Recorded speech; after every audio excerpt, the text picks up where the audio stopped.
Hello, seekers of wisdom. Welcome back to Aristotle, the channel where ancient philosophy meets modern life. Today, we're diving into one of humanity's oldest questions.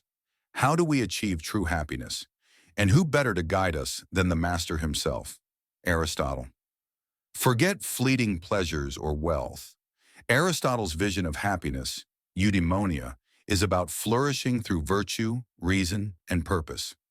As a true polymath, he wove ethics, biology, politics, and even art into this blueprint for a meaningful life. Let's unravel his timeless wisdom. Part 1. What is eudaimonia? First, eudaimonia isn't joy or comfort. Aristotle called it the highest human good, a life of fulfillment achieved by realizing our unique potential. Think of an oak tree. Its happiness isn't just existing, but thriving as the mightiest version of itself. For humans, that means excelling as rational beings. In Book 1, he argues, every tool has a purpose.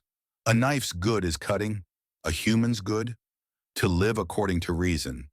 Happiness is the active expression of virtue, using your mind and character to live nobly. Part 2, the path to happiness, virtue and the golden mean. But how do we cultivate virtue?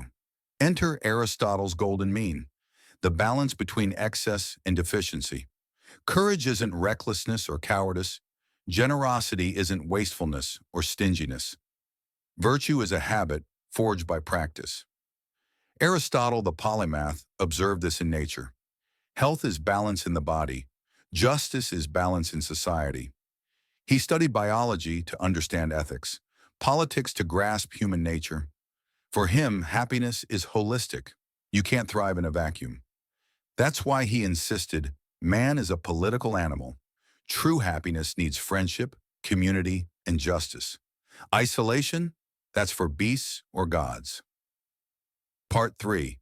Reason, passions, and practical wisdom. Here's where Aristotle's genius shines. As a scientist, he knew passions drive us, but unchecked, they breed chaos. His solution? Phronesis, practical wisdom. Use reason to steer desires toward virtuous goals. A polymath's insight, happiness isn't suppressing emotions but harmonizing them. An artist needs passion and discipline. A leader needs ambition and empathy. Mastery equals happiness. Part 4. Lifelong flourishing, beyond theory. Aristotle's recipe for happiness isn't passive. It demands action. Cultivate virtues daily, e.g., patience in traffic. Nurture deep friendships. They're soul mirrors. Contribute to society. Justice is communal flourishing. Never stop learning. Reason is our superpower. Even luck plays a role, health, wealth, but eudaimonia hinges on choices. As he warned, happiness depends upon ourselves. Part 5. Friendship, the unceded ground of happiness. Aristotle devoted 2 entire books of his ethics to friendship. Why? Because no one achieves eudaimonia alone. He identified 3 types: friendships of utility, networking; friendships of pleasure, hobby buddies. True friendship, based on mutual virtue, wanting good for the other, for their sake. As a biologist, Aristotle saw friendship as natural as nesting birds. As a political theorist, he called it social oxygen. Without deep bonds, justice crumbles. Your challenge? Audit your inner circle. Do they reflect the virtue you aspire to?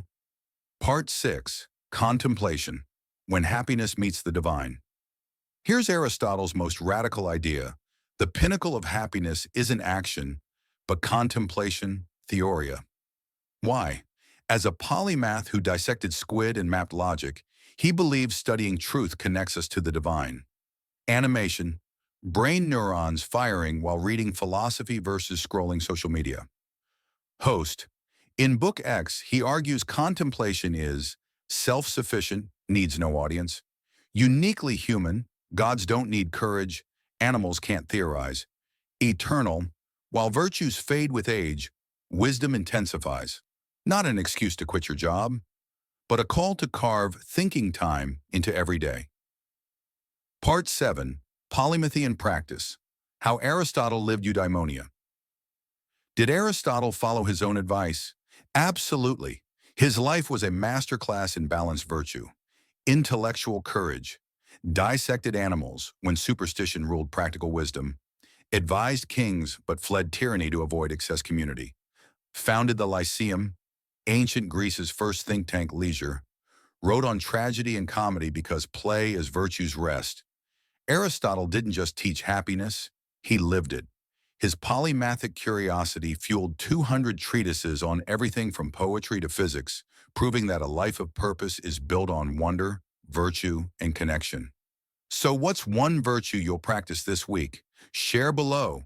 If this resonated, smash that like button, subscribe for more timeless wisdom, and ring the bell. Until next time, knowing yourself is the beginning of all wisdom. Stay curious, friends. Aristotle's polymathy, highlighted through interdisciplinary examples, biology to ethics, politics to psychology, encourages community interaction and continuous learning.